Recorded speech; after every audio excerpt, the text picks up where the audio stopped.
আবির, দাঁড়াও। বলো। কেমন আছো? ভালো। গিটার নিয়ে কই যাচ্ছ? ও হ্যাঁ, আজকে তো বৃহস্পতিবার। মানে? ক্লাস তো তুমি ঠিক মতো করো না, আর বৃহস্পতিবার যেহেতু, তার মানে হচ্ছে তুমি নিশ্চয়ই কোনো হলুদের প্রোগ্রামে যাচ্ছ।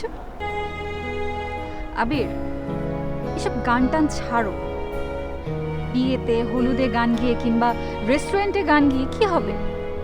ক্যারিয়ার ওরিয়েন্টেড হও। গানটা হবি হতে পারে, কিন্তু প্রফেশন না। রিক্তা, তোমাকে একটা কথা বলি।